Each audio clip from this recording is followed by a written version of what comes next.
Brennan O'Neill, coming off back-to-back 5-goal games, and today he gets his first taste of ACC play. It's late March. It feels like a game with the stakes of late May.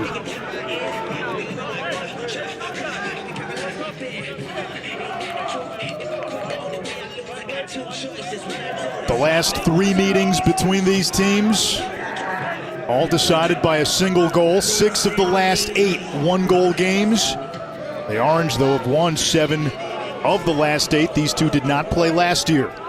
Jake Naso, the freshman, will take the first face-off for Duke. Jacob Faup, the redshirt junior, at 59%, will take it for Syracuse.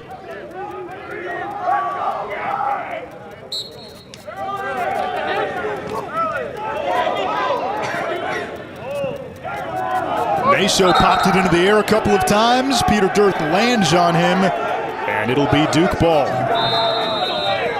A Blue Devils team that is 8-0 entering play. Couple of early season hiccups against Denver and Robert Morris. They still won those games. Since then, they've taken a flamethrower to their competition.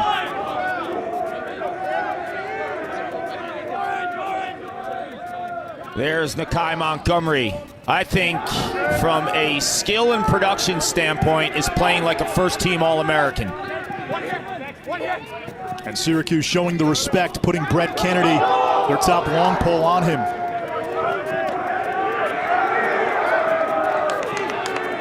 Here's Montgomery, now going to work against one of the top shorties in America, Peter Dirth. Montgomery gets loose, feeds it back, O'Neal falling down!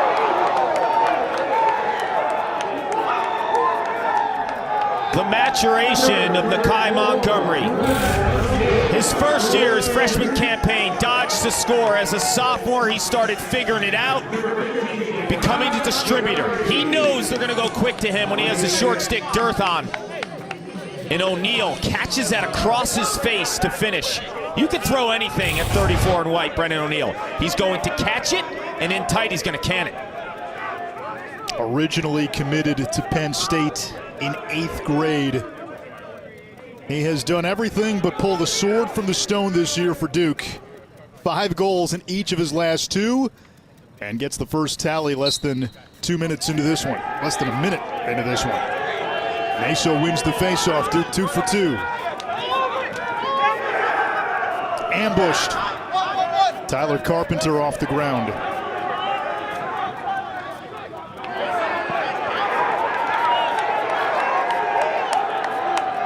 Joe Robertson, 8 in white, as we get a flag on Syracuse. And now O'Neal.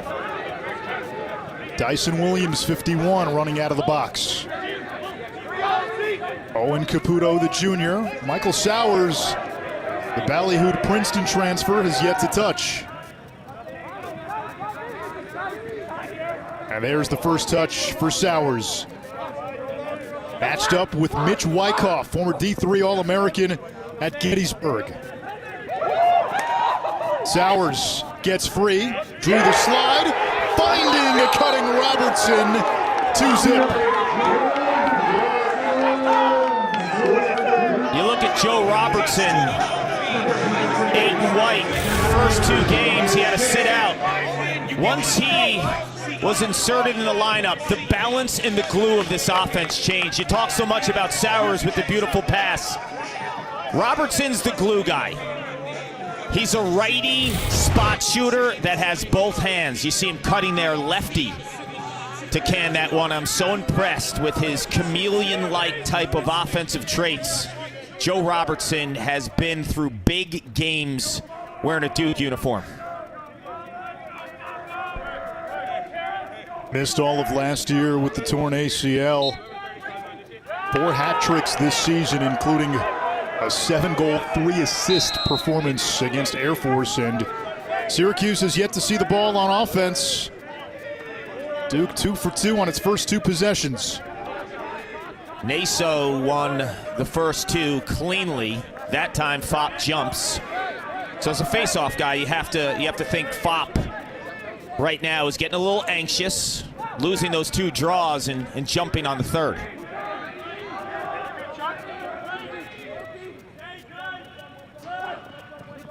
Charlie O'Connor, and Duke turns it over.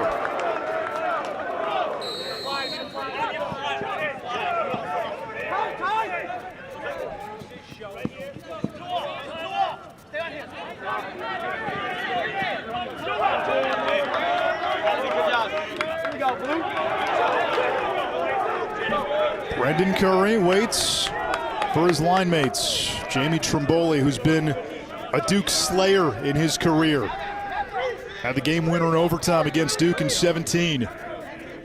Had the game winner against Duke in 18 as well. He goes to work on Terry Lindsay. Trimboli erased. And it's picked up by Jake Caputo, who flips it ahead. Big ground ball here. Syracuse had it back for a moment. It comes to Curry and a whistle. You look at Duke right now. On the defensive end, they are playing physical lacrosse. Wilson Stevenson with a big hit. And it looks like a loose ball push, potentially. But when Trimboli came down the middle, too, he felt it. Oh, that's the second time Trimboli got popped. The possession before, as a Dodger, went down the middle of that Duke defense, and they made him feel it. Curry, Dordovic, and Trimboli. It's Curry with the ball, one of the best midfields in the country, if not the best. And now Dordovic, fourth-year sophomore out of Portland, Oregon. He and Curry both held without a point in Saturday's win against Holy Cross. And sloppiness from the Orange. That's over and back. Duke ball. 2 turnovers for the Cuse. And a flag down. That might be a delay of game.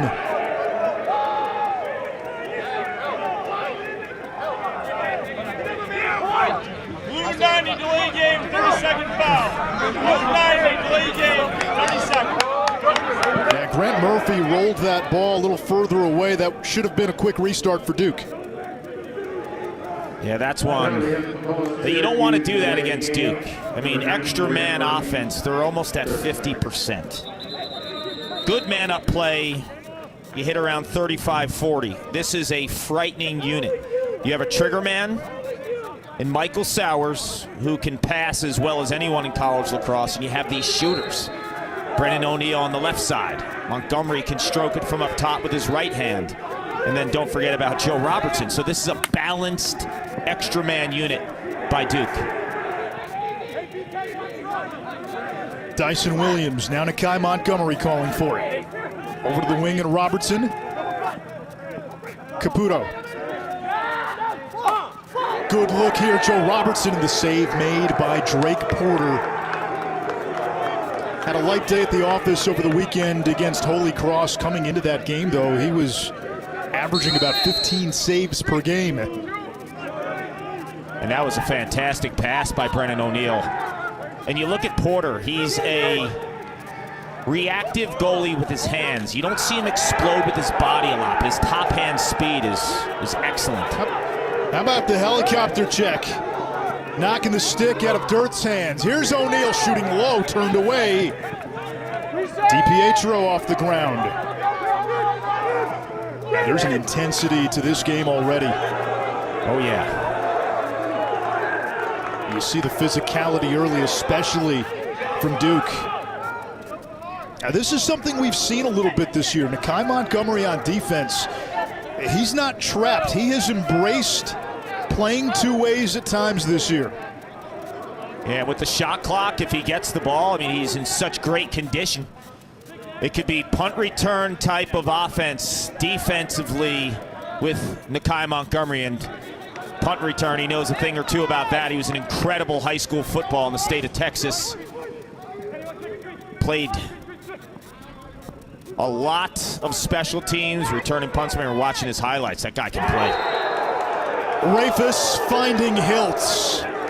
So both freshmen, both of the top freshmen in the country have found the back of the net. It's 2-1 and Syracuse on the board. How are you going to find some offense when Duke is relentless like this. I mean, they're just all over every ground ball, but Syracuse doesn't give up on the play, gets the ball, and I think the story since game 2 is the balance attack of Syracuse. So much midfield-driven offense in that first game against Army. You love the talent of those guys, but since then, Rafis and Hiltz has taken this offense to a whole nother dimension. Rafis really having a nice season coming into this game. He led Syracuse in assists and points. Hiltz second on the team in goals, assists, and points as a freshman. Mike Adler in goal for Duke. Survived a shark attack back in 2013. That was while surfing. You know what he still does these days? He surfs. Of course.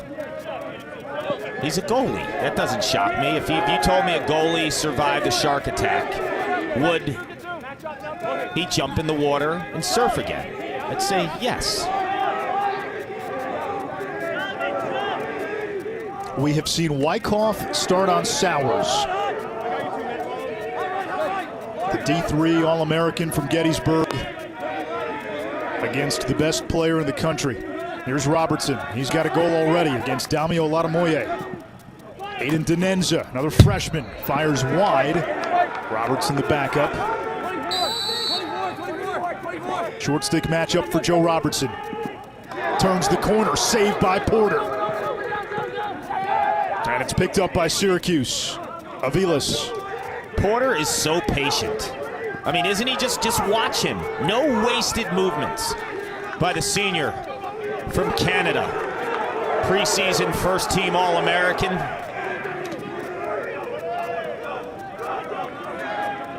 What I'm looking at here, you have this first midfield of Curry, Trimboli, Dordovic. Right now, Duke is prioritizing 16 in blue with the ball. Curry, they think that he is the biggest threat. That allows Dordovic to have a short stick. That allows Trimboli to have a short stick. But Curry's good enough to dodge a long stick as well. Here comes Dordovic against the shorty. Let's see if Duke slides if they need to. The inverts worked well for Syracuse this year. Now Rafis. He's led the Orange in assists 3 years in a row. Adler out of the cage. Rafis pushed aside. Rafis, time, room, goes top shelf. And it's 2-2.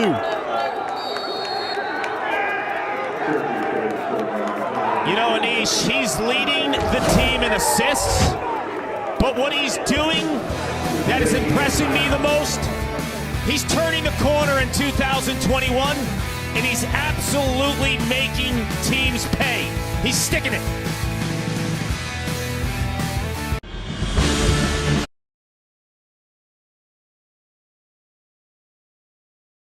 The freshmen, we highlighted them in the open.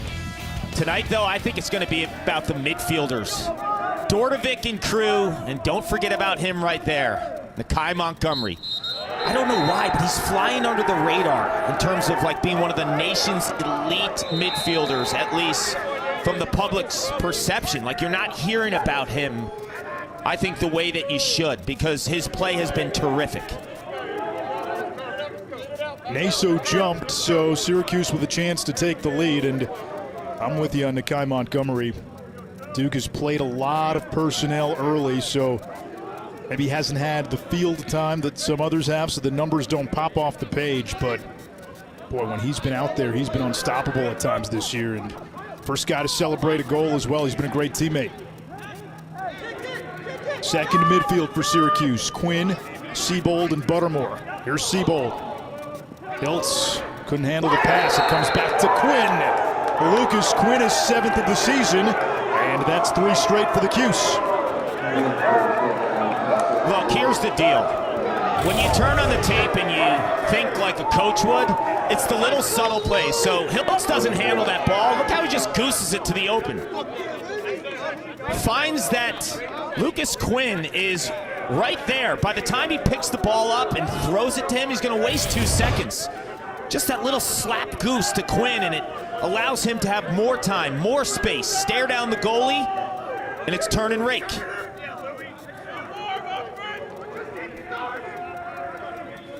Hiltz does get a well-deserved assist. And another face-off violation, this one on Syracuse. That's 2 now. 1 more, they're doing time.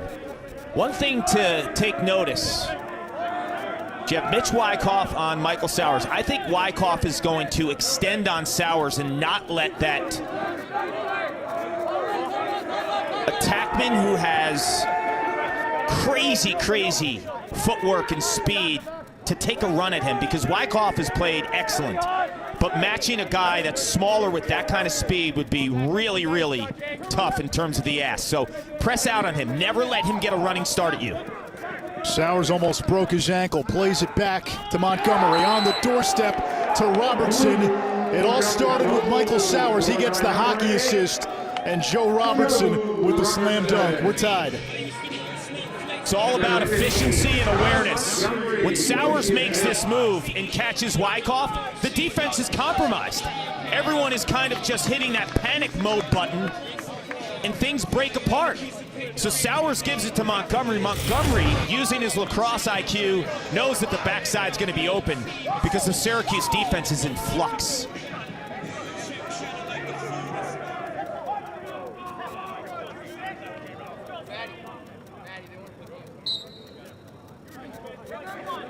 Naso wins it. Remember, Syracuse, the 2 face-off violations.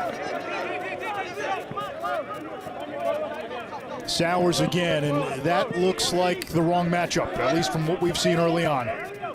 But I think it's the right matchup for Syracuse, because if you put Brett Kennedy, who's probably the best athlete defensively, not counting Peter Dirth, who has a short stick, then you take all of Kennedy's secret sauce by going back behind. I think Wyckoff has to be the guy right now. Now, Wyckoff just can't stay with him. Barlow picks up Sowers on the switch. The only guy I think that matches up great against Michael Sowers is the guy on his own team, JT Giles Harris. I mean, look at the quickness. He's got his man hung up. Now Porter out of the cage. Sowers playing a little cat and mouse. Denenza. Bounce shot skips wide. Williams the backup. Yikes!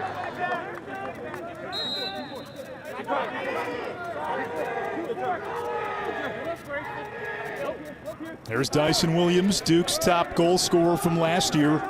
That was as a freshman. Now Denenza. Denenza to the cage. Saved by Porter. Crease violation on Duke. I think that was the right call. 88, Denenza. Brought his dodge down a little bit too close to the crease area. Didn't fall in the goal mouth. Just the outside crease. Syracuse ball. So now Dordovic has a short stick. Right now you have the 3 long poles on the Syracuse attackman and then 1 on Curry. So you have 2 shorties. Who's got them? 23 in blue and 12 in blue. Dordovic against Matt Camille. JT Giles Harris marking Hiltz. Shot low, save Adler. That tells you a lot, Anish. I mean, Hiltz isn't even a dodger, but he's so critical in terms of the spacing of this Syracuse offense that you're putting Giles Harris, a first-team All-American senior, on Owen Hiltz, who primarily has played off the ball. Curry feeding to Hiltz in front. Out of bounds, and a whistle.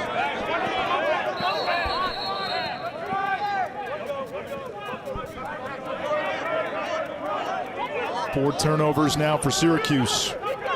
John Danowski's been to championship weekend 10 times. 3 national titles. On the other sideline, Desko, 10 trips to championship weekend. 5 titles. A lot of wins on the 2 sidelines tonight. You look at Sowers, and if you're Syracuse defensively, I know this sounds nuts, but you have to be slow to slide to him, because if you show just a little bit, everyone else feasts for Duke. You can't hit the panic button too quickly when he dodges. You want him almost to turn the corner, because if he starts feeding and dealing, and he has 5-6 assists, everyone's confidence blows up, and you're in trouble. Saved by Porter. His 4th. It stays with Duke thanks to the hustle of Robertson. We've seen a lot of 48, the freshman Charlie O'Connor. He lost Peter Dirth. Now Sowers again. We'll go at Wyckoff.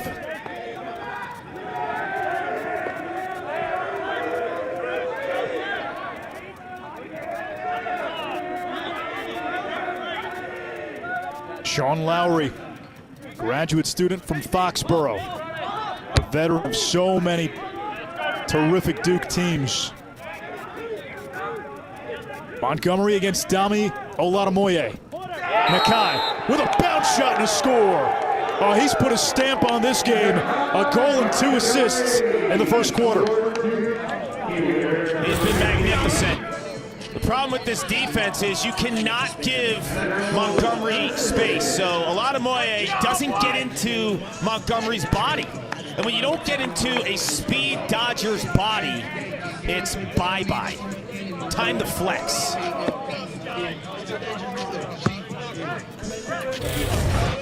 He plays with a certain joie de vivre. Senior out of Dallas. A permanent smile on his face. That's usually about as wide as the Texas Panhandle. Yep, he's so mature too. And Anish, when I did a piece, I did a relaxing halftime piece earlier in the year with Nakai Montgomery, and I always like to speak to the players or the coach before and just get a little bit of vibe in terms of where we're going with the piece and his interests. We spoke on a Sunday prior to taping on a Monday for at least an hour. And I walked away from that conversation just saying, wow, like I want this guy on my team. I want him to be my teammate.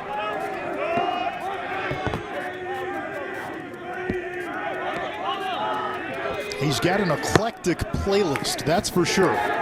Caputo misses. It's Wu-Tang and then what, Fleetwood Mac? Yes, Fleetwood Mac, Kanye West. I mean, he's one of the top listeners, he was saying, in all of like Spotify, like some top 1% of Fleetwood Mac listeners, right? And then also the same thing for like Kanye West. And he's probably the only one in his age group, I bet. Yeah. Plays the guitar.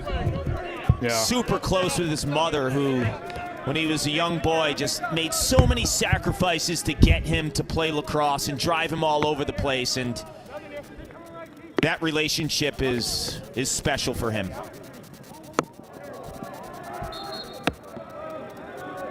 We've had a chance to spend some time with him over the years, and he lights up the room as soon as he walks in. Rafis against the sophomore Kenny Brower. Rafis a goal and an assist so far.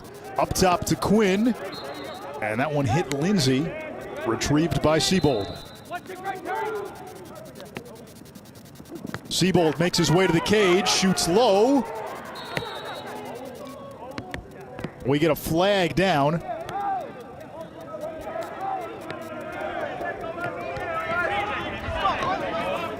Illegal body check.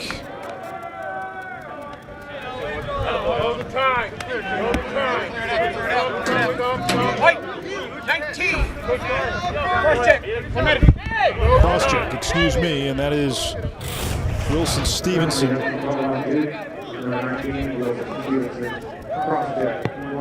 Yeah, far left side of the screen. Stevenson has been dropping some Cuse players. He dropped Trimboli and throwing his body on that last play as well. He's a guy that's just overcome so much in terms of injury, and to see him back on the field, if you remember in 2019 in the quarterfinal against Notre Dame, he had that really, really tough leg injury. That the question was, would he ever play lacrosse again? He's not only playing lacrosse again, he's starting for Duke and making huge plays.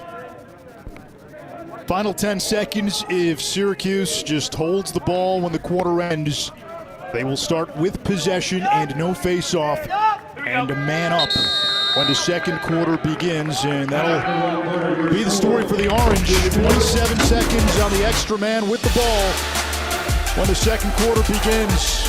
A fireworks show in Durham. Joe Robertson, Drake Porter made some big saves. Right? Where's the weakness for Notre Dame? Would it be like a premier dodging midfielder, maybe? A guy who attracts the long stick defender week in and week out? But you could also say that could be a strength because all those guys can do some damage. It's a team that I think is tremendously balanced. Hughes starting with the ball and the extra man as quarter number 2 begins. The Orange 4 out of 12 on the man up this season. Hiltz feeding the crease. Chase Scanlon ties it at 4, 22, coming off a 7-goal game against Holy Cross this weekend.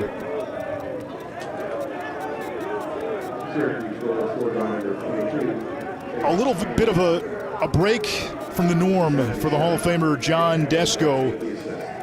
Syracuse made the trip down to Durham, and it was a day trip, Paul. That is a sign of the times. It is. I was involved in a day trip at Syracuse once. We were playing Georgetown, and there was no like Las Vegas lines back then, but we were probably favored by a bunch. Just came off a big win against Virginia and Hopkins my senior year. Coach Simmons takes us on a day trip. We take a charter down to D.C. For lunch, he took us out for steaks. No way we were winning that game. Tyler Carpenter! Second goal of the season, and it's 5-4 Duke. Anish, we talked about Carpenter pregame and how impressed we were with 33 and white. He's an absolute ground ball machine. Has the most ground balls on the team from a non-face-off guy. Naso leads the team with his ability to win the draws, but 33 and white is unbelievable on the ground and in transition. You look at his size, a lot of people are like, oh, Tyler Carpenter, maybe you can get into him, and I think him being smaller when he defends too, he wins the leverage game. I think he is a legit, nationally legit type of defender in the middle of the field. The son of 2 head coaches, Mom Jolene, the head coach for Duke Volleyball. Dad Samuel, former head coach for the Denver Pioneers. Stevenson, 19 and white. That's like 3 big hits now we've seen from him. He wants to throw the body. He's 6'4". Plays with a little bit of anger, and you want that as a defender. You want a guy that's going to get physical, and you come down the middle of the defense, you're going to feel it. How about the move by Curry, and then checked away by Braden Burke, the trail check.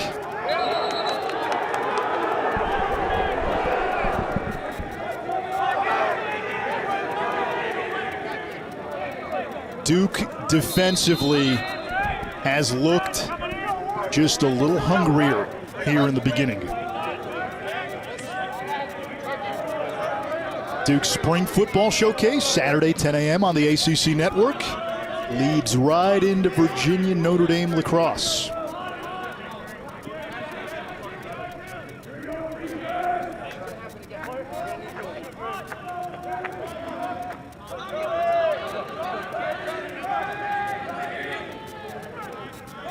O'Connor spins it to Robertson. Now Sowers. Sowers gets some separation, shoots low, but Porter is there. That is a really, really good save by Porter to match stick with Sowers. And Syracuse right there, you remember I was mentioning before, like you almost want to ask your defense to hesitate a little bit when Sowers has the ball to slide, because if he sniffs out like a half go when the defense is a little unsure of themselves, like do we slide or not, that's when things just go disarray if you're Syracuse. So you got to have faith in that Wyckoff matchup, and it's a tough one. It's a really, really tough one for Wyckoff because the speed, you can't match it. Griffin Cook still looking for his first goal of the season. He's missed his first 10 shots. Started the opener on attack, and then Owen Hiltz slid into that third spot with Scanlon and Rafis. Rafis using the pick against Brower. Fakes the pass. Over to Quinn. Good look. Turned away by Adler. So take a look at Rafis. 29 in blue. Brower, 43 in white, is a lefty. So there could be opportunities for Rafis when he's driving up the left side to get Brower to commit to one side and then use his lefty strength. And there's one for the Q, Sanish. Owen Siebold off the feed from Griffin Cook. And we're tied again at 5. Owen Siebold has become, with Lucas Quinn, mainstays on the Syracuse second midfield. Cook, the third guy tonight. Jacob Buttermore's been missing the last 2 games, so Cook, 2 in blue, he's an attackman. He's an attackman who sees the field exceptionally well, but they're playing him at midfield, so they can now throw that wrinkle and have an invert offense. So if you have Cook out there, expect him to go behind the cage with the second midfield. When Buttermore's out there, expect him to stay up top, so you have some flexibility. Well, Syracuse called for its third face-off violation with 11:37 to go, so Duke will now go man up for every successive Syracuse face-off violation until we get to halftime.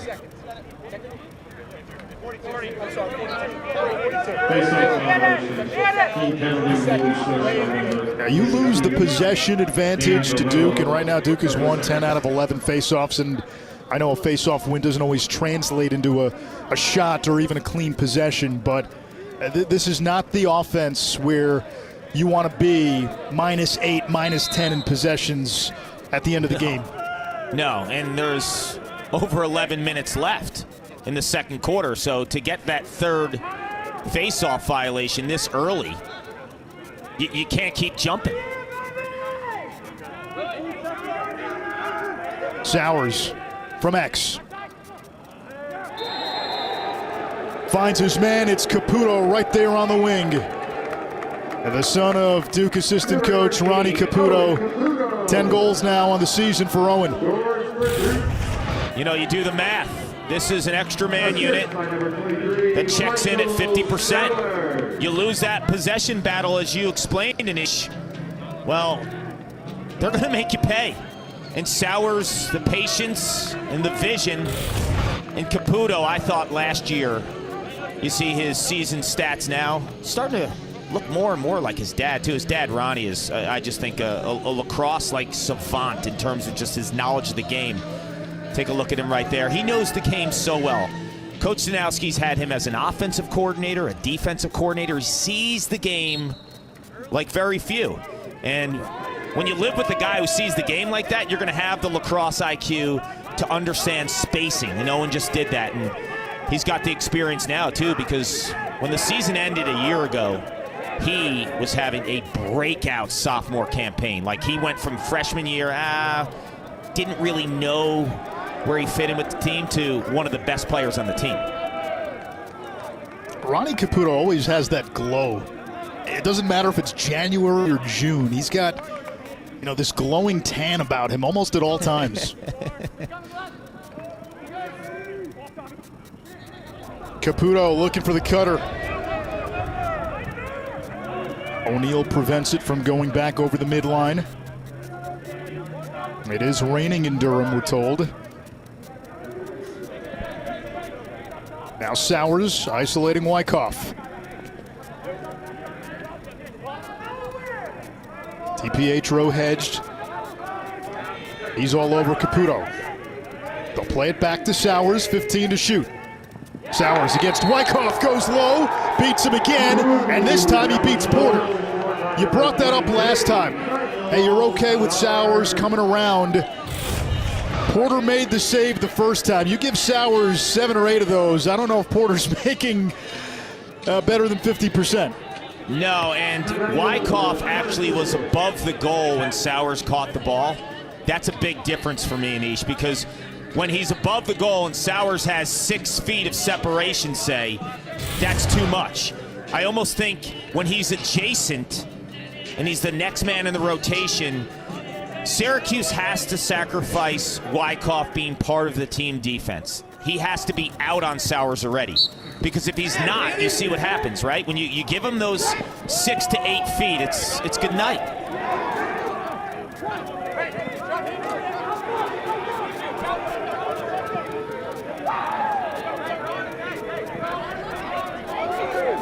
Duke continues its domination of the X.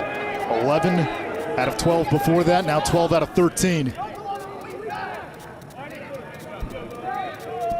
15-9 shot advantage for Duke. Blue Devils +9 on ground balls.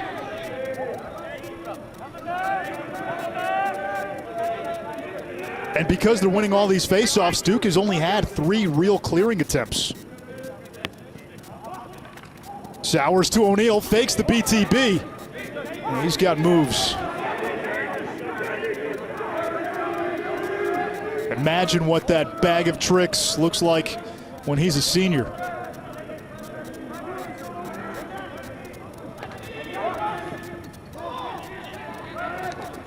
Montgomery cranks, and a save by Porter. Rebound scooped up by DiPietro. Look at Cuse right now. Clearing the ball is beyond critical. Because of the violations at the face-off X, because of Naso's ability to win the draws, you have to be impeccable. Like the 85% average, in a night like now, it's got to be over 90%. You have to be so clean in the specialty game if you're Cuse. To me, that might end up being Syracuse's biggest advantage in ACC play. The depth and quality of their D-middies. Coupled with Porter, who throws absolute dimes for outlets. He gets these guys streaking across the middle of the field and right on their stick. Dearth, Dami, Aviles. All 3 could be a #1 for a lot of teams. Trimboli looking for Scanlon. It was tipped by a Syracuse player. It belongs to Duke. Turnover number 6.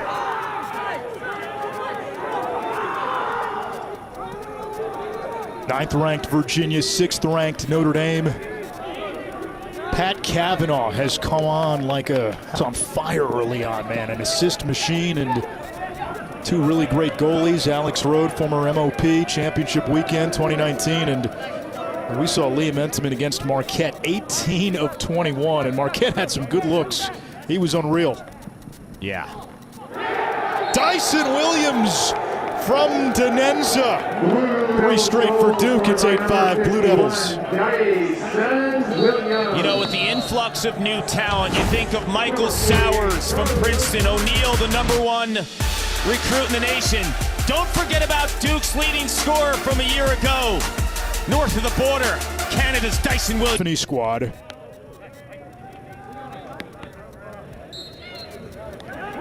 Naso and Varello. Varello had it for a moment. Carpenter coming to help off the ground. You look at these face-off wins for Duke. 7 times off the face-off win, Duke has gone down and scored. Yeah, and you know, Cuse with the 3 violations at 11 minutes. Because every time after 3, you're doing time in the box for 30 seconds. The face-off specialist for Cuse, whether it's Varello or Fopp, because it's a team penalty, it's not just a Fopp penalty. You're trigger shy. You're thinking every time. You're nervous to even remotely close to jump the whistle.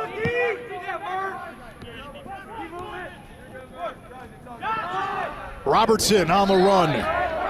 Sowers has the backup, and we watch the Princeton transfer, who would have had a record-breaking season last year if not for the sudden end due to the pandemic. Most sought-after transfer in the offseason chose Duke and instantly made Duke the team to beat. Sowers around the bend. On the rebound, the goal by O'Neal. The straight line speed of Michael Sowers it's insane. I mean, you see him turn the corner. It's like he's shot out of a cannon. O'Neal gets the rebound. Just like hoops, attack the boards. Understand that rebounds are going to be plentiful when Sowers turns the corner.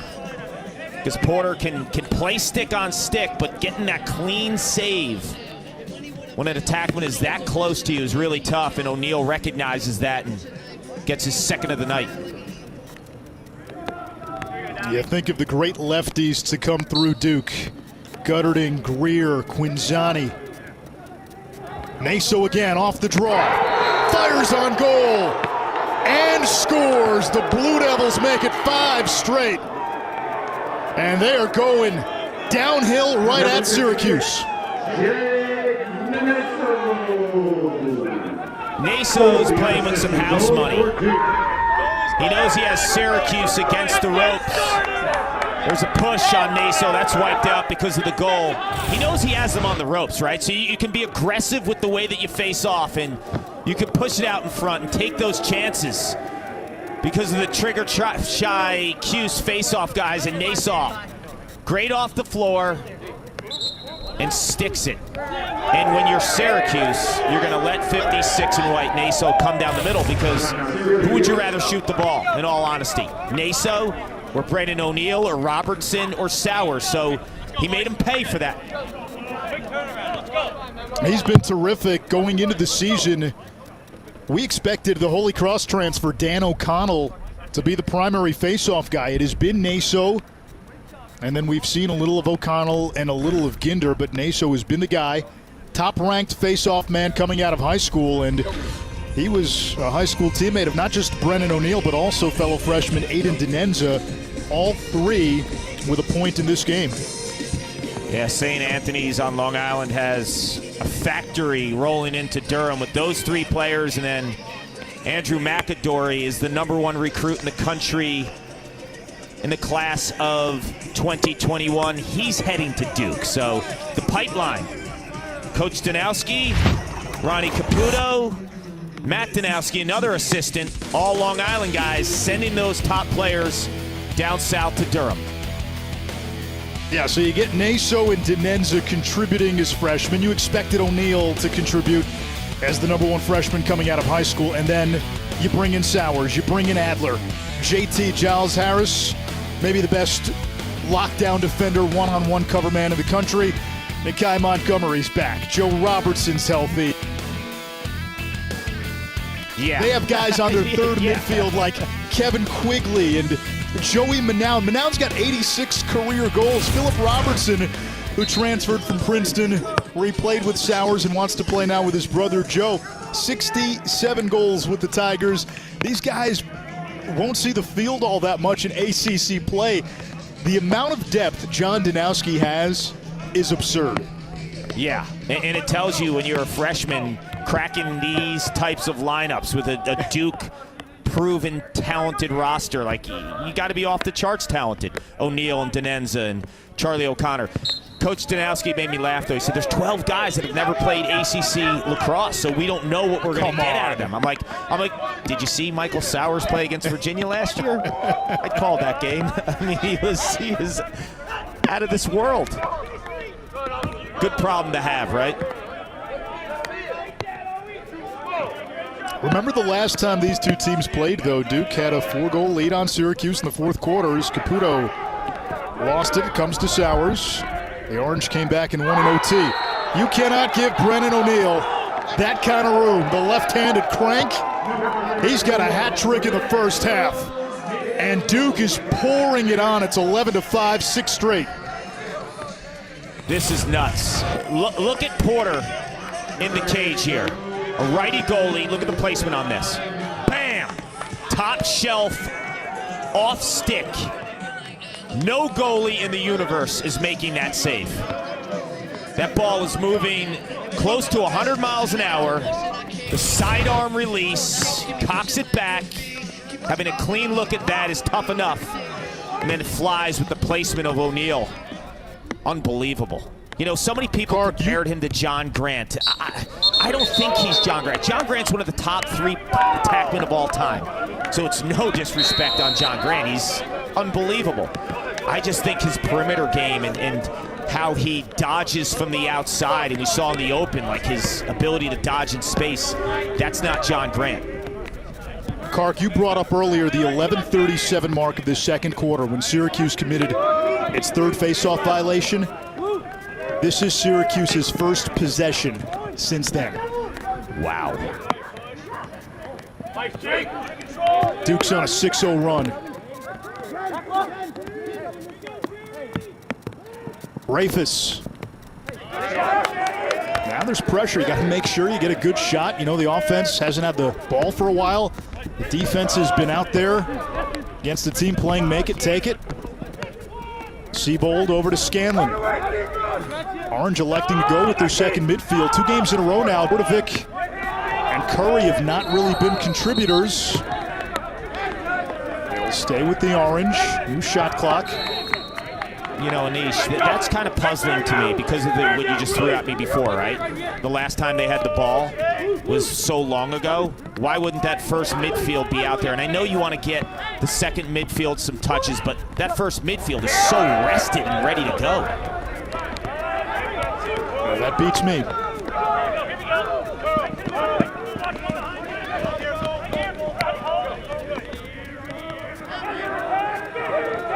Women's lacrosse Saturday, Virginia Tech and Gary Gates, number 2 Syracuse team, 5 Eastern on the ACC network. Here comes Brower, nobody picks him up. Looks like Dearth got him from behind. Unless that was a pass, no, that's a shot. Yeah, that was a shot. And I'm okay with that shot because he sees Sowers way on the end line, right? Closest to the ball when it goes out of bounds. You miss it, you aim for a corner, and 23 in white is back there. You're going to keep the rock. Charlie O'Connor, bounce shot and a score. It is 12-5, Duke. Well, it was 5-5 at one point in time. And Anish, we talk about the talent. How good must Charlie O'Connor be playing in practice? I have to ask that question. If you're able to get runs ahead of guys like Riley Walsh and Cam Brodeur have been playing forever, and you're a freshman with the amount of talent that Duke has at the midfield, 48 in white is going to be an absolute star and has to be crushing it in practice to play over so many of those guys who have proven guys in the past that they just don't have space for to get on the field because there's too much talent. You talk about guys like Walsh and Manown and Quigley, fixtures on teams that made a championship weekend.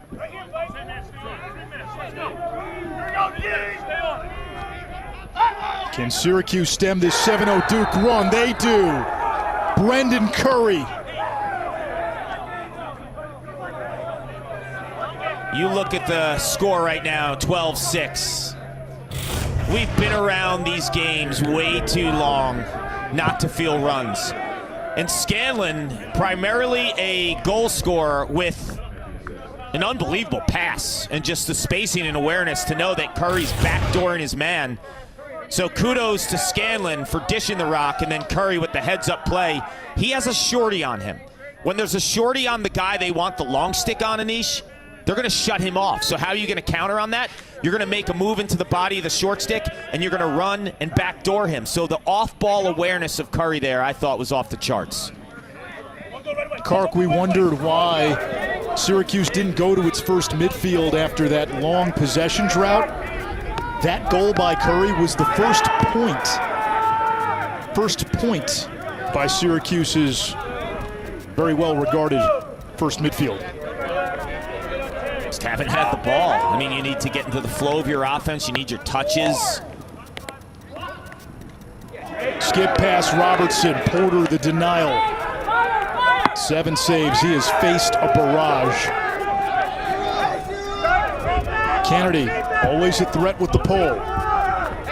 If the Orange get a couple of goals before halftime, all of a sudden changes the complexion of this game.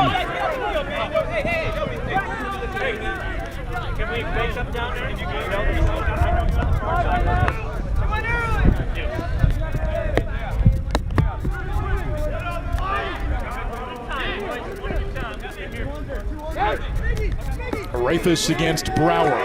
You mentioned Brower's a lefty. Going the other way. Moving pick. Yeah, Dordovic. Looks like he was down there trying to set a pick. for Rafis. Yeah, it was lefty on lefty. So I think a lot of times if Rafis is a lefty, I was mentioning it earlier when they scored, you can drive up that left side and force the defender to play cross forearm and against the grain. You want to see Rafis drive lefty. Jake Caputo over to Montgomery. To Robertson. Porter is there to cover it up. You know what's so impressive about Duke? You see a guy like Sean Lowry come in, and you mentioned how many players they have, and when they get on the field, there's no sense of, okay, I got a chance, I've got to do something. They still play very much within a team concept. This is a team that has had to put some pieces together. Chemistry on the field didn't show in the first 2 games, not anymore. Yeah, they're locked in. They're sharing the ball, moves at hyper speed. Siebold, tough angle, falling down against the shorty Matt Camille, and it's 12-7.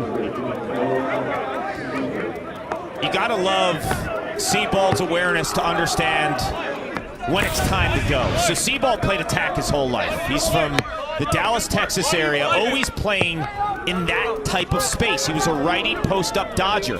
Now he has a short stick on him, and Camille, he's gonna play the leverage game. Feel the defender, shoot around him. There's no pressure on the top side there. He feels the backside pressure. He's kind of playing along with it. So he gets into the body. He lets Camille try to bang a little bit, and then it's the leverage game.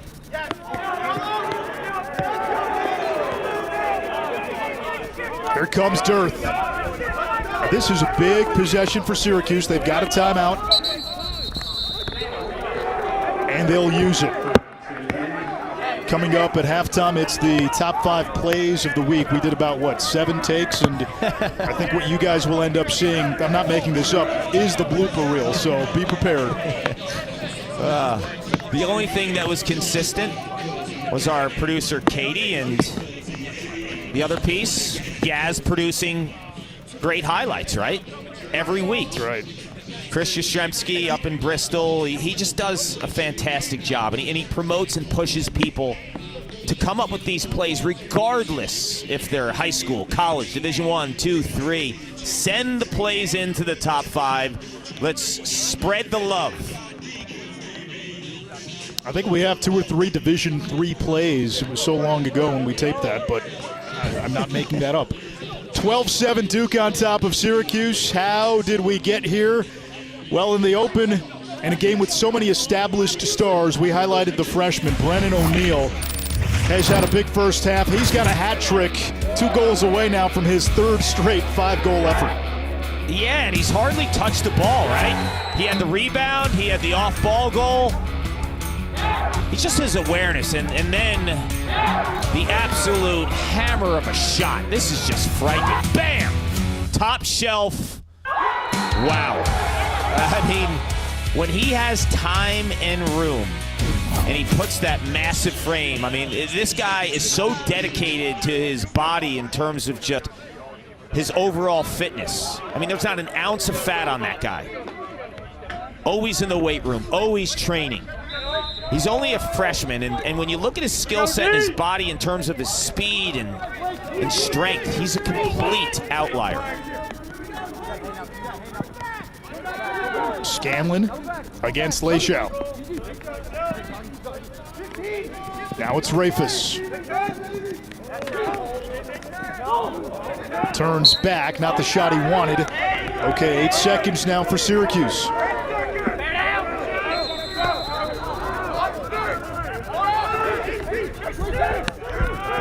Curry from far out. Misses wide, 3/10 of a second left. That's not going to be enough time.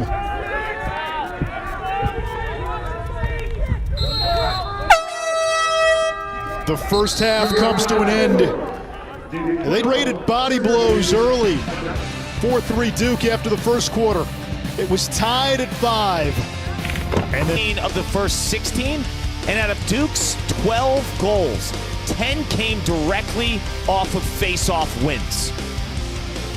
Now that's the big stat. Those face-offs led directly not just to quality possessions, but quality shots and goals. And it sounds simple, right, Clark, for Syracuse? If they're going to get back into this game, they have to tilt the possession battle in their favor in the second half. Well, the good news is they have a clean slate, right? They're not dealing with the violations. The bad news is Nassau will just continue to win draws, and the Duke offense is so balanced. When you look at their ability to get everyone involved, 9 different goal scorers in the first half. It's like, okay, concentrate on Sowers. This guy's going to feast. I mean, it's a joke how much talent they have. It's gotten to the point where it's almost theater of the absurd when you look at some of the goal and point totals of their backups. And I'm not just talking about second-line midfielders, guys who don't see the field a whole heck of a lot. Here's Nakai Montgomery, Nacklemore. Against Kennedy, great matchup there. Now Lowry. Here comes the slide. O'Connor from long range. Porter stops that one. And he's been, I think, really good tonight, Drake Porter. I mean, has there been a soft goal he's let up? I mean, he's just been under fire all night.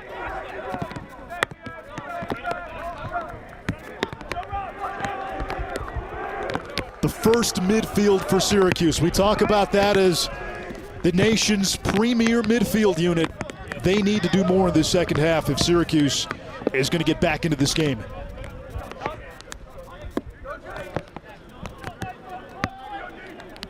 Short stick on Dordovic. Rafis setting the pick. Dordovic. He can shoot with either hand. Now Rafis. Defended by Brower, defended well. Cuse has not come at JT Giles Harris all that much. Dordovic feeding to Scanlon, save Adler. Rebound loose, it's Brower off the ground. 43's had a nice game so far for Duke. Well, I like Duke's approach here. I mean, they've put JT Giles Harris, who I think is the top cover defender in the country, on Owen Hiltz, who's not really a Dodger, at least yet in his career. But they know how critical he is in terms of the spacing for the Syracuse offense. And Syracuse hasn't had the ball a lot, so it's hard to say like one thing definitively offensively that's not working. But I can tell you, even when Owen Hiltz doesn't have the ball, he's such a central piece of the Syracuse offense that I like the call with a guy like JT Giles Harris having that assignment instead of him automatically covering a guy who demands the ball all the time. Caputo against Wyckoff, who pokes it away. And then Wyckoff vacuums off the wet carpet. Dearth quickly up ahead. Shot and a save. Adler denying Barlow that time. Not a huge fan of that shot. Your offense has hardly had the ball. And you want a defender to have the green light, but not in that spot based on how much defense you've played in this game and how little flow your offense has had. Well, that's now 3 straight quality defensive possessions by Syracuse on the defensive end.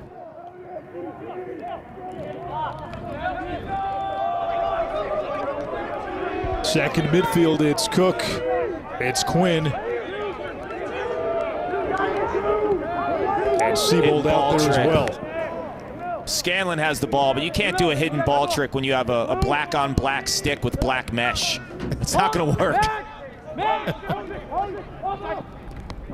Adler out of the cage to get Rafis. Now he hustles back in. Siebold. Errant pass. And the Cuse turns it over.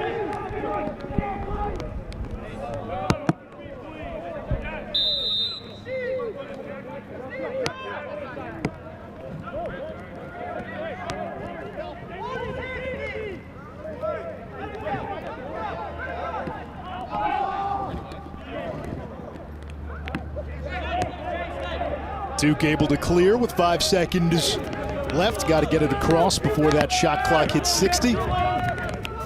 Wyckoff stays on Sowers. That was the matchup in the first half.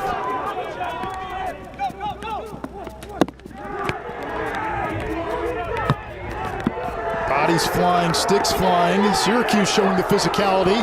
And the Orange defense answering the bell again. Here comes Kennedy. Can they get something unsettled? That was not the shot, it was Aviles, but Rafis is there. Yeah, at least you have the backup, right? So as a defensive midfielder, when you're going to pull up from, say, 12 there, you have to have the recognition that someone's behind the cage to keep position. So I'm okay with that. Still looking for our first goal of the second half. Bordovic. He's had a shorty most of the night. It's Jake Caputo. Rafis has his man hung up. Adler, he'll come out of the cage. Rafis beats him back to the goal.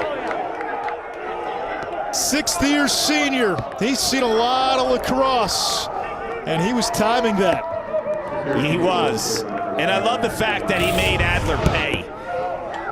When goalies come out, I don't know, how often does it end pretty? I know he's hung up and you want to force him one way or the other, but Brouwer was in an awful position in the beginning, right? That just gave Rafis an ability to play a little cat and mouse, and now with the dive rule, you have that cushion, right, to make that kind of move as long as you don't fall in the goal mouth.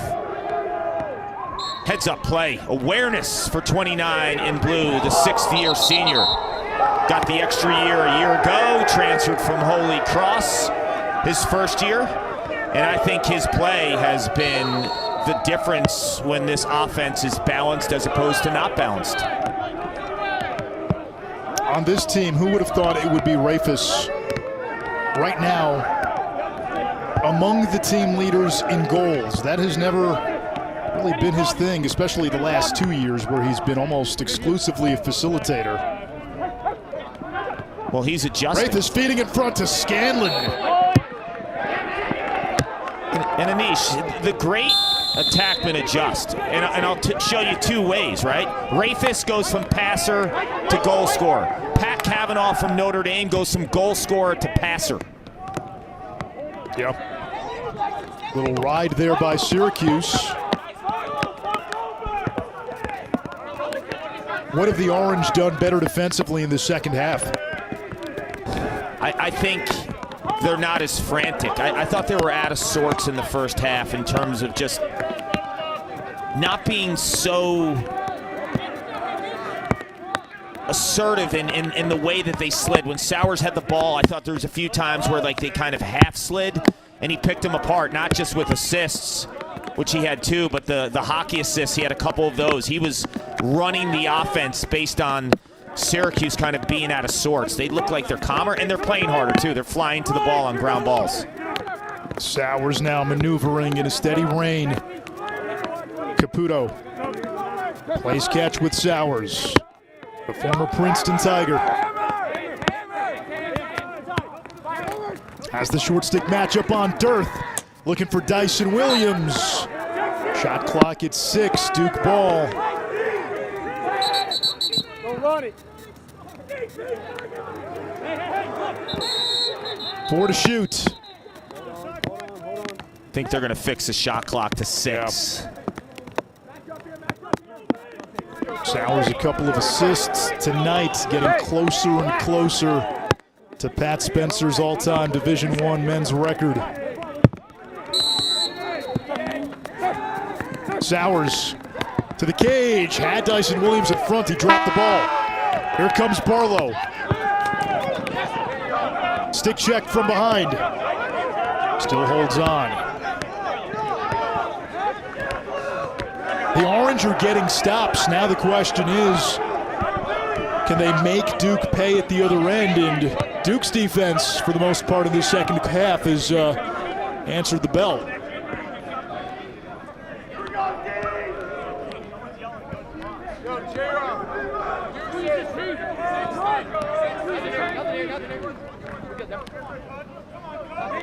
Here comes Cook.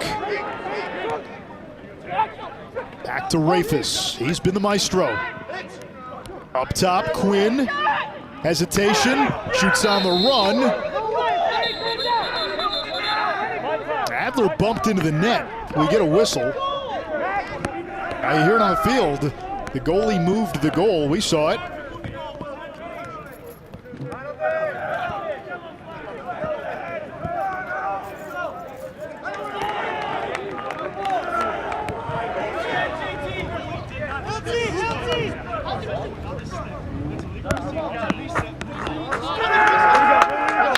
Yeah, we'll get a legal procedure here.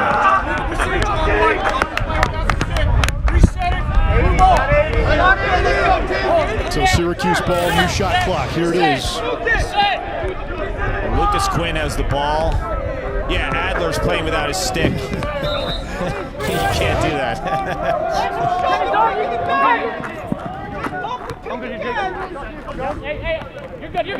Rafus against Brower again. Now Cook drew the slide. Shot and a save by Adler, taking one away from Quinn. Well, he had his stick that time and makes a great save. And if you look at the progression of his play, and at St. Joe's, he was one of the best goalies in the country a year ago. Porter takes that one away. Did we get a warding off there on Porter?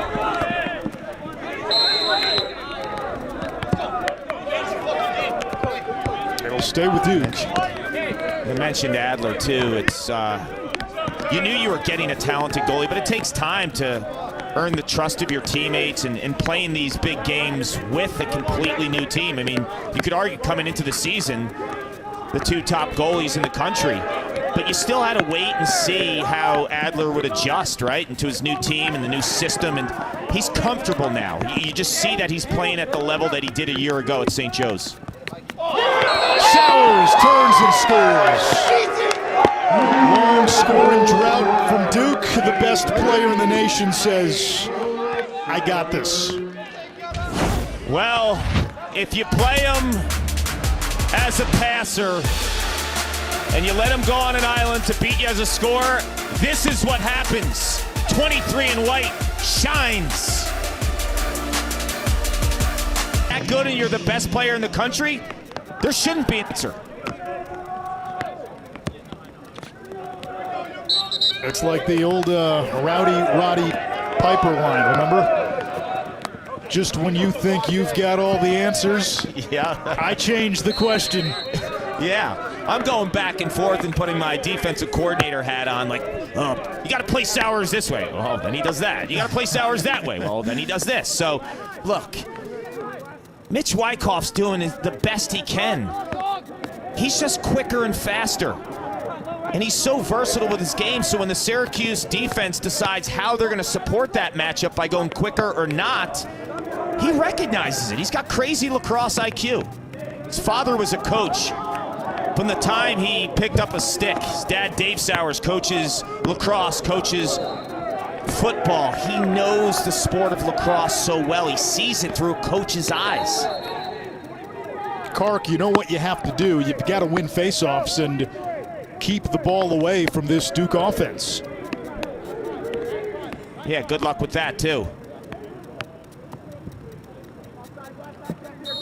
18-5 advantage at X. Yeah, he was 15 out of his first 16, 18-5 total.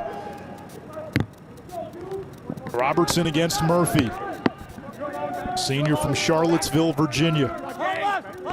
Brennan O'Neill, a first half hat trick. Pietro on him. Fifth-year junior, first-year freshman, now Sowers. I hope Wyckoff taped ankles today.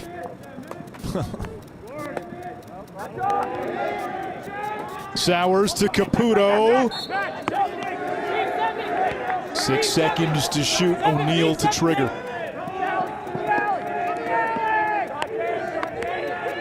Yeah, you look at Sowers here, probably runs a 40 and 4.5, so why can't he run 30 yards in 6 seconds?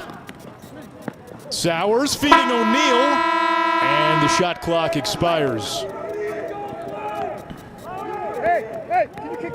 Looked like it hit Robertson. Look, you look.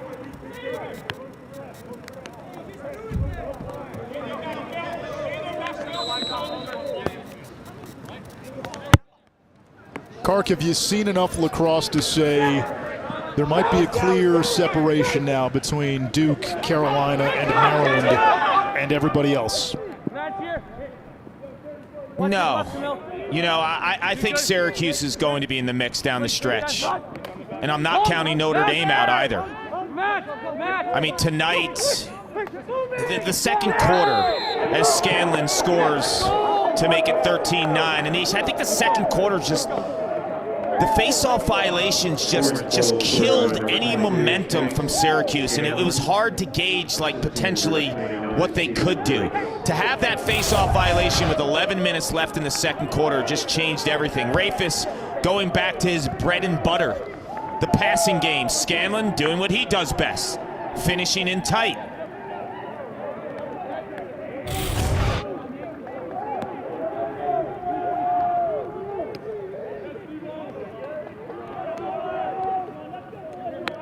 What about you in terms of watching as much lacrosse? The only person I know who's watched more lacrosse than us is John Kettering, our lead producer. He's on every one of these games, and when I'm not doing games, he's texting me left and right, and it's a question we probably want to get him in the mix with. He's got opinions on a lot of things that we don't want his opinion for. He does, but his commitment to the sport, his commitment to us, and how much he's played and how he knows sports, bring him to the party. Trimboli, that one looked like it hit the pipe. Maybe got a piece of Adler. Well, we got to be nice to him. He's got more dirt on any of us.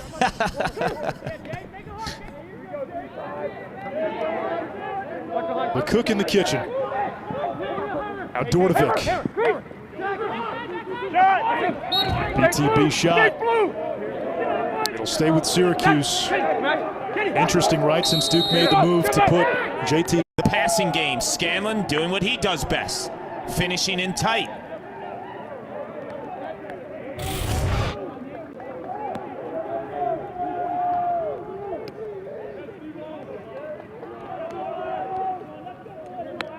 What about you in terms of watching as much lacrosse? The only person I know who's watched more lacrosse than us is John Kettering, our lead producer. He's on every one of these games, and when I'm not doing games, he's texting me left and right, and it's a question we probably want to get him in the mix with. He's got opinions on a lot of things that we don't want his opinion for. He does, but his commitment to the sport, his commitment to us, and how much he's played and how he knows sports, bring him to the party. Trimboli, that one looked like it hit the pipe. Maybe got a piece of Adler. Well, we got to be nice to him. He's got more dirt on any of us.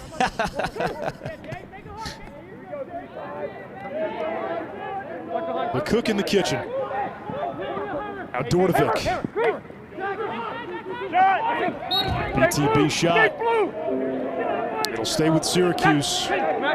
Interesting, right, since Duke made the move to put JT Giles Harris on Hiltz. We have not heard much from Owen Hiltz.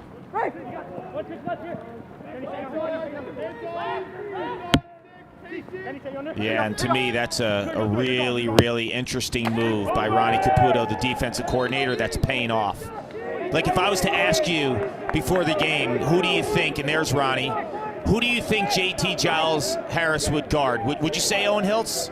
I don't think so, because of his lack of touches in the offense and playing on the perimeter. And that's not to downplay the significance of his role in the offense.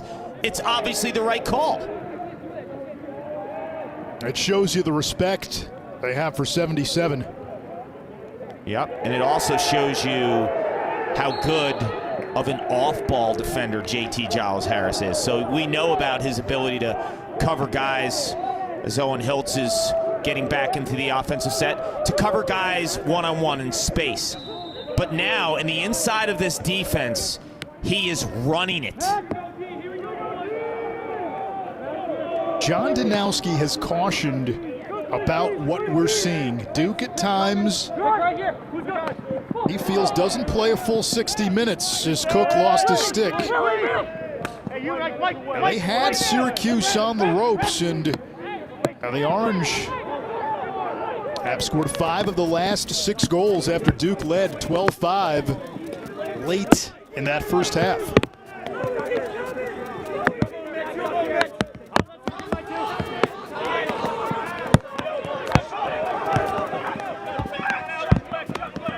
statistics sometimes may say otherwise when you look at how lopsided some of these Duke games have been. Really, since their first 2 games, they've outscored their last 6 opponents by an average of 18-7. First ACC game for Duke, first road game for Syracuse. Here comes Lowry. Sowers now. Offense seems a little stale and stagnant in the second half. Montgomery shoots, another save by Porter, up to 11. Aviles off the ground. That was a Kennedy. great save by Porter. Dearth to the wing. Scanlon shoots.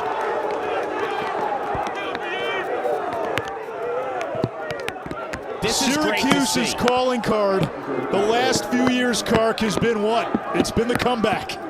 Yeah, it's been the comeback, and this is great to see. If you watched Syracuse in some of the early games and Chase Scanlon struggled, he was on that bottom right side of the attack, shooting flat-footed.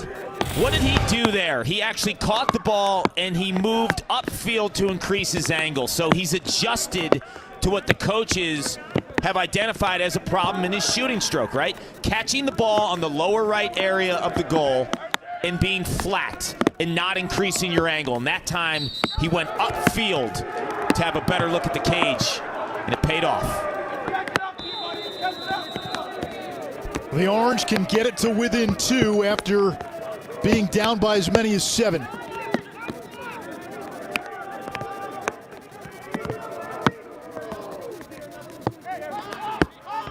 Here comes Dordovic. Still looking to get into the point column.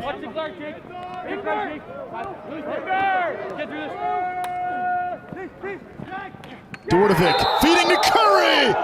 Oh, we got a ball game again. It's 13-11. Here come the Orange. Anish, do you remember in the break we were talking like, I don't know, Syracuse is normally known for runs. I don't know if I see one here. Well, it's coming. It's coming. And this duo, these guys are like best friends off the field, Dordovic and Curry. The awareness and the sixth sense to understand where your teammate, where your line mate is. And such a big part of the Syracuse offense when they've had the big numbers is the invert game. Taking those midfielders from up top and putting pressure on opposing teams' defenses behind.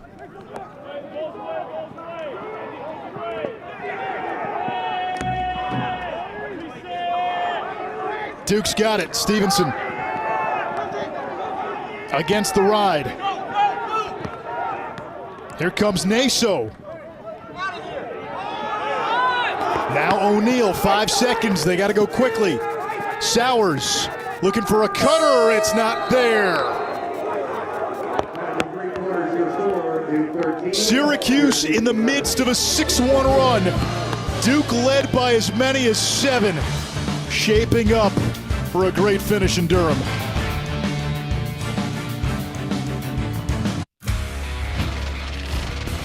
Games have gone to overtime. This looked like it might be a runaway in the second quarter when Duke went on a 7-0 run. They led 12-5. The Orange responded. In that third quarter, Duke only 1 of 7 shooting, 6 turnovers. Got a face-off win by Naso to begin the fourth.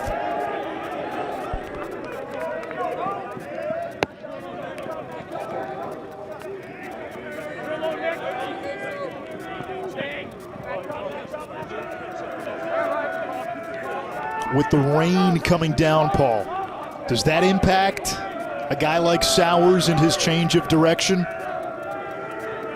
I don't think so. I haven't seen the footing being an issue with players sliding.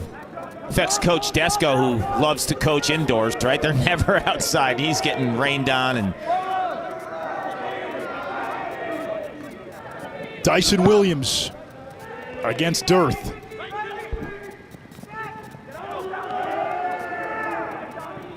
Denenza and Dami near the sideline. A turnover by Duke. That Syracuse defensive midfield, Dearth, Oladamoye, Aviles. The strength of that often shows up in the fourth quarter when guys are gassed a little bit and you've got depth. Great point. And you see them closing in on defenders and getting after loose balls. And the difference there, I mean, Naso in the first half, when he was winning the draws, they were almost automatically turning into goals for Duke. And you lose the face-off, but the possession doesn't kill you if you're Syracuse, because you're able to play really good defense, fight and scrap for loose balls, and now you get a look. Hiltz, a rare touch. Dordovic gets free, right-hand rocket into the stick of Adler.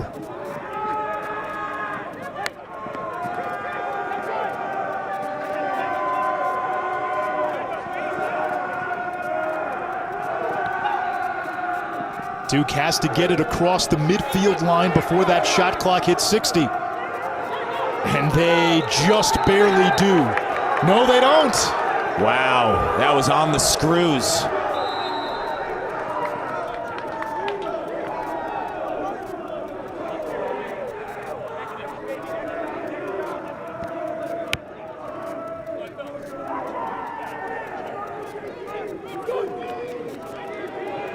Dordovic vipers around and shoots high.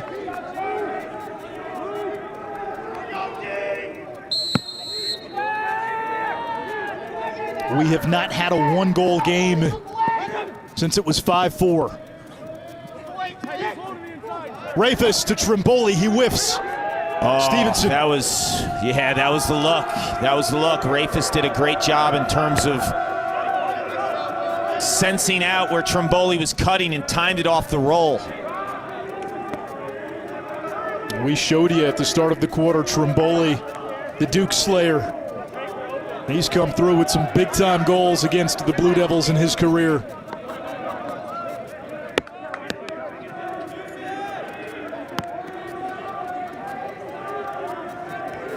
The freshman O'Connor. Down the alley.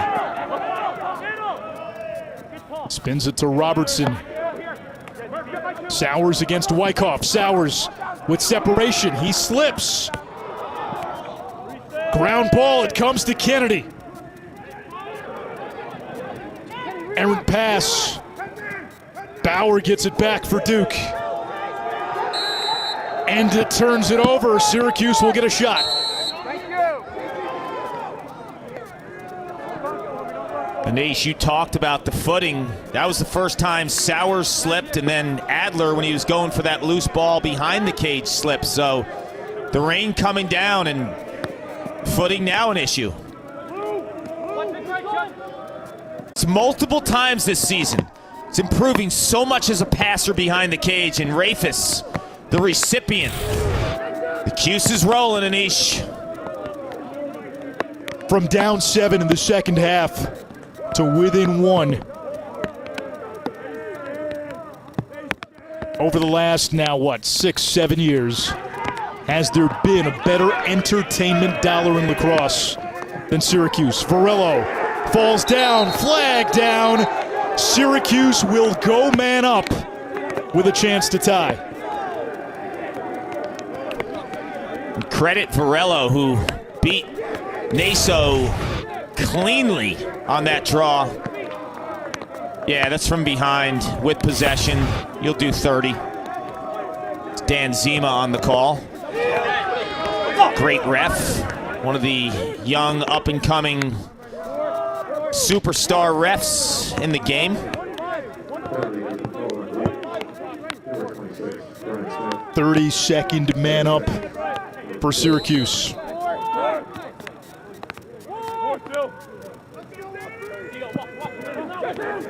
Trimboli.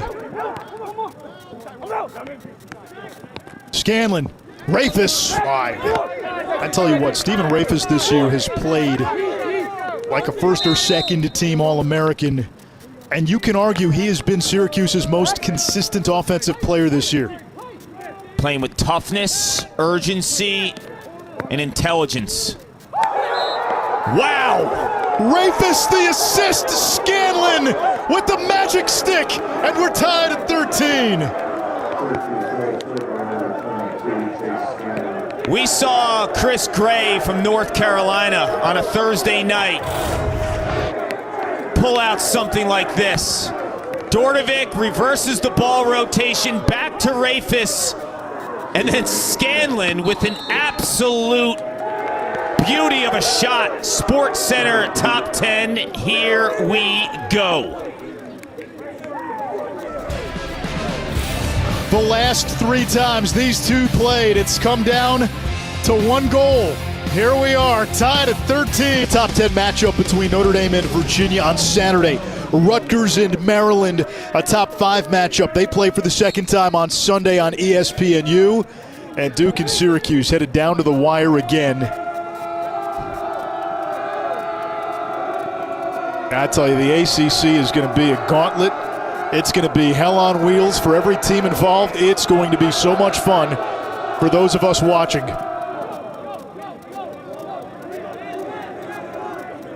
I think the biggest thing with this league is you got to be patient. Each week you think you've come to a conclusion, and there's just too much talent to even say this team has separated or that team has separated. It's ridiculous. Michael Sowers against Peter Dirth. That's a short stick. He's not afraid.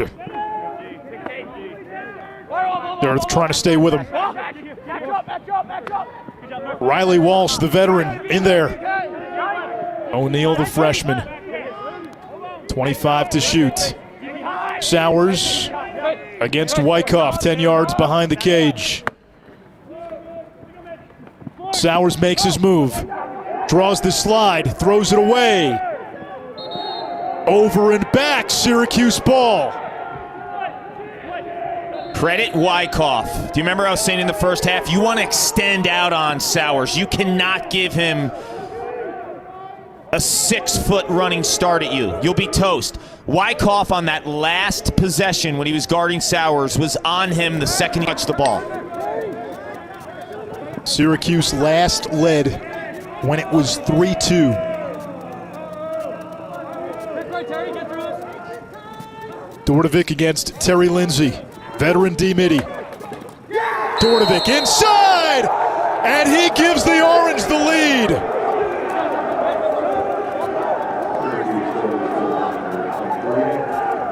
He's the package. He is the package. You saw him assisting on a prior possession behind the goal. This time just plants his foot. You talk about the quickness of Michael Sowers. Tucker Dordovic, in terms of aggressive plant foot action when he changes direction, is right there. He puts his foot in the dirt so hard. And when you think about defenders having to adjust to that, right? It's a wet track. How are you going to adjust to an offensive player that doesn't only change possessions, but he changes in terms of how aggressive he is with that plant foot. That plant foot is so hard to mirror. First lead for Syracuse since the 6:36 mark of the first quarter. How does Duke get its offensive mojo back? I would like to see Nakai Montgomery with the ball. I think there's so much action right now behind the cage that the Syracuse defense is actually getting accustomed to how they're defending, right? When was the last time we saw a dodge from up top from Duke? I think you got to counter them because the ball's gone through Sowers time and time again, which makes sense. But throw him off guard and throw a different look. Let 15 get for a run. O'Neal. The other part of it is Drake Porter has been terrific yet again for Syracuse.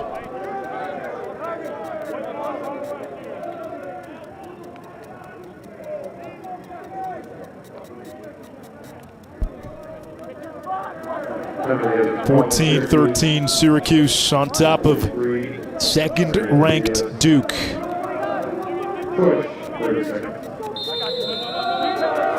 Duke will go man up here, 30 seconds.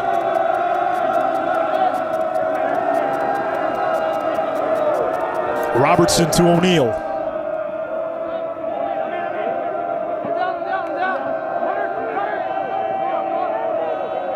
Caputo. On the wing to Brennan O'Neill.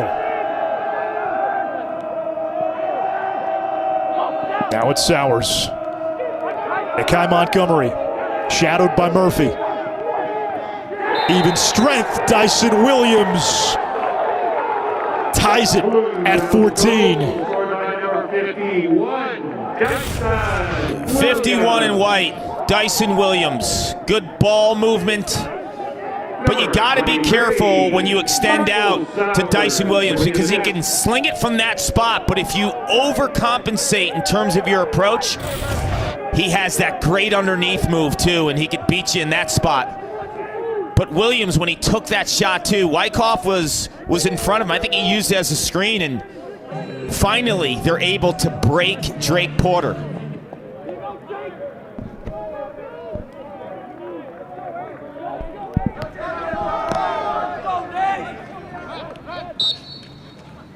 Varello's taking a lot of the face-offs after Faup struggled early. Naso wins this one. Plays it ahead to O'Neill. The freshman Naso from St. Anthony's in Long Island, where teammates Brennan O'Neill and Aiden Denenza, both freshmen, also played. 24 out of 31 at the dot. Now Montgomery against Aviles. Montgomery to the left hand. Sowers has the backup. See, Montgomery, he understands defensive pressure. And if you don't get into his body and you don't extend into him on his dodge, he's going to feel that and he's going to get that shot off every time. Caputo's shot. It comes to Porter. Wyckoff will set up the clear. Less than 5 minutes to go, tied at 14.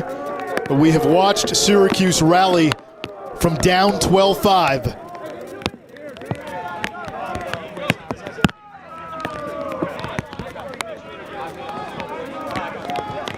Rafis has been a flat-out star tonight. 29 in blue. Sixth-year senior who spent a semester at Holy Cross. 5 older sisters who all played at Division I college lacrosse.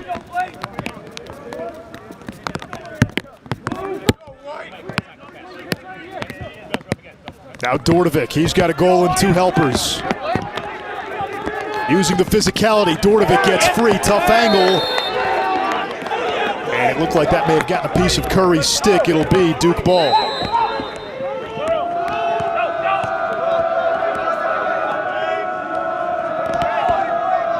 Camille plays it back. JT Giles Harris will bring it across.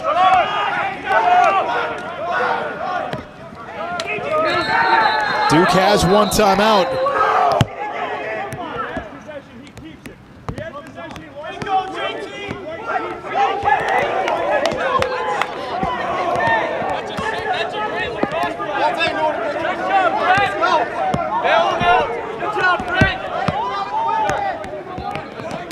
So they'll say it's Duke ball. Did you see what happened there, Paul? I didn't. Let's see. Didn't call timeout. No. It wasn't in the offensive box. It's hard to see from that angle.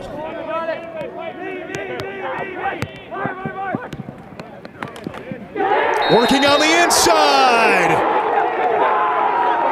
A shot and a goal by Michael Sowers to put Duke on top. 15-14.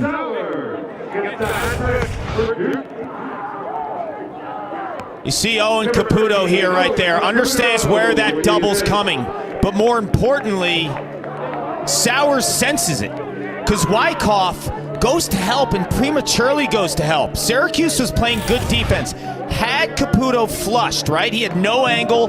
He's getting off of that kind of north-south dodge and ran out of space. Wyckoff slides to Sowers, who just continues upfield with a better angle. A premature slide by Wyckoff there.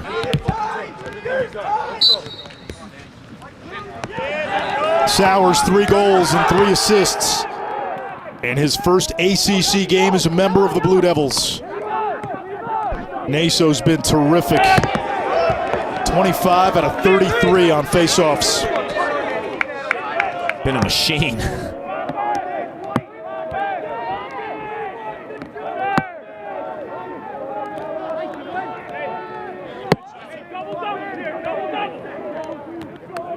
Down to the wire again with these two. Caputo against Aviles. Caputo wraps and shoots. And Syracuse has it, 2:41 left.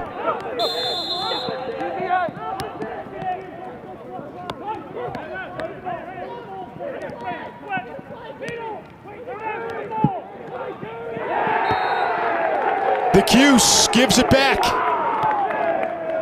Ouch. You know, you're down in the possession game because of Naso. Remember I mentioned in the first half, you want to clear the ball at about 90%. 85, your average, not good enough. It's those little things. How are you going to find the possessions when Naso has been so dominant? Clearing the ball had to happen.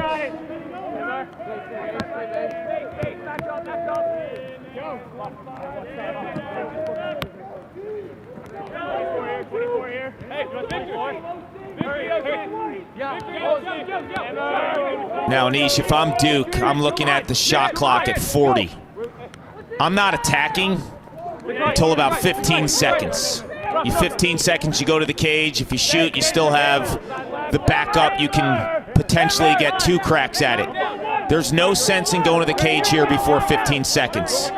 Just milk this clock. You have Michael Sowers, the nation's top player, against a short stick in Aviles. He can handle this pressure. Aviles can hound him all day. Sowers has to be cognizant of the clock or run it down to 0 and roll it and ride.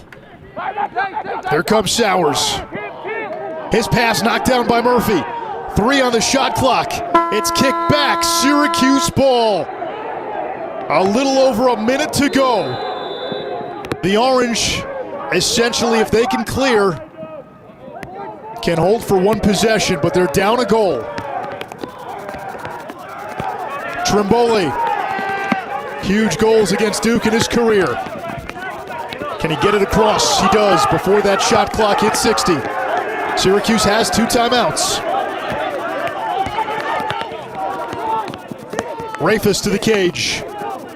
Flag down against Duke. Rafis has his shot blocked, and Syracuse will go man up. 30-second foul, 34-point offside. Yeah, that's offsides on Brennan O'Neill.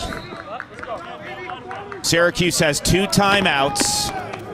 Going to use one of them here and get the troops together. O'Neill's riding Trimboli. That's a good call. Stepped over.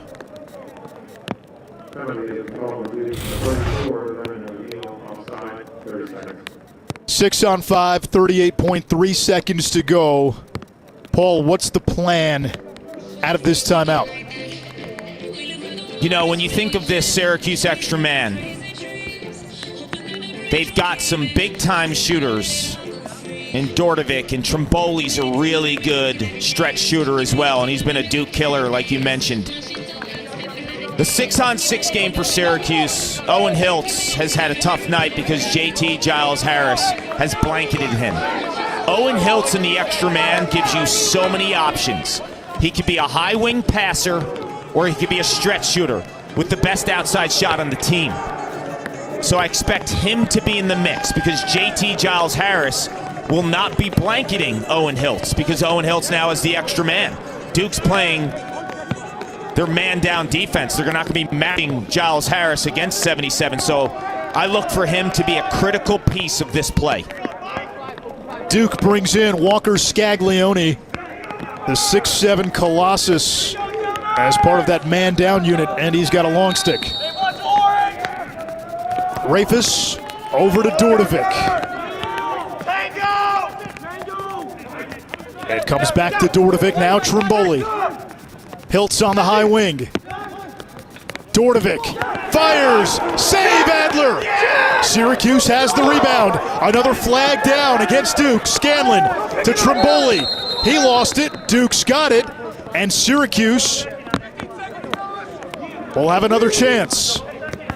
The best thing that happened was Trimboli lost the ball there. We had a 1 minute slash, but now they're 2 men down. The longer that play kind of stayed in flux, the harder it was going to be for Syracuse to get an opportunity to be 2 men up. Right now they're 6-on-4 as opposed to that 6-on-5 scramble. It'll be 6-on-4 for the first 7 seconds, then 6-on-5 through the end of regulation.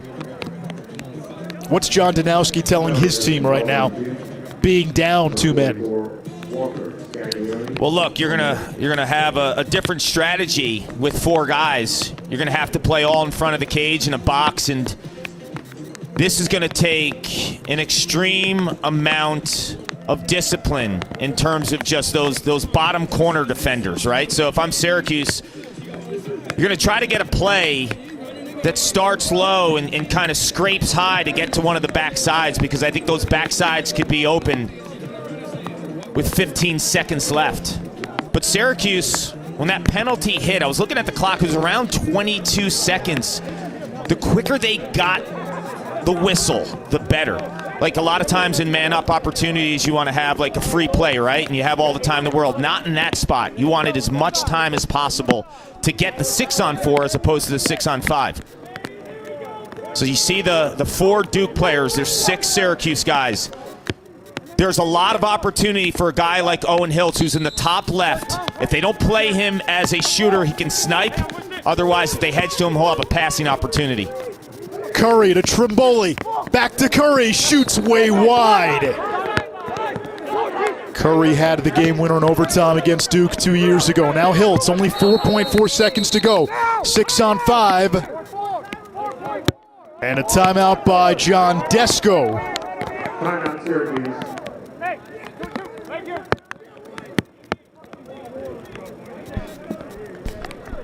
That's the call. You don't take him to the bus with you. They're going to put the clock over 4 seconds. But if you look 4.4. at That what gives you Syracuse time was to do doing, what, though? Yeah. Oof. Well, the ball now is behind the cage, so Curry was bringing it up. Do you remember I mentioned having a play that starts low and goes high? I liked it on the left side with Hiltz because of his ability to shoot if they don't pick him up. But you've seen the skip passes from 77. I mean, they're deadly. We haven't seen them tonight because JT Giles-Harris has been all over him. But now the ball is far back in the corner, right? This is going to be a tough opportunity. I wouldn't be surprised if he sent one guy for the ball, right? Or there's going to be one guy with the ball, but there's going to be one guy cutting to the ball, and I wouldn't be surprised because you have a 6-on-4, there's a follow cut, right? Because you have that amount of time. I wouldn't be surprised. Oh, 6-on-5 right now, so the 2 men down for Duke is done. But look for a follow cut. They're going to send someone right away, and then I wouldn't be surprised if there's a Syracuse player behind looking for the ball from where the original cut was. Hiltz, the trigger man. Hiltz accelerating.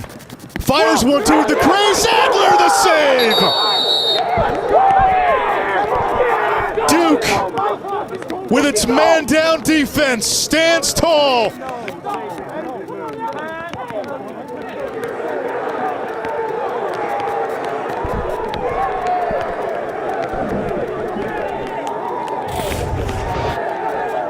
Take a look at this. Hiltz with the pass to Rafis, and it looked like he was running out of real estate, but Adler makes this save.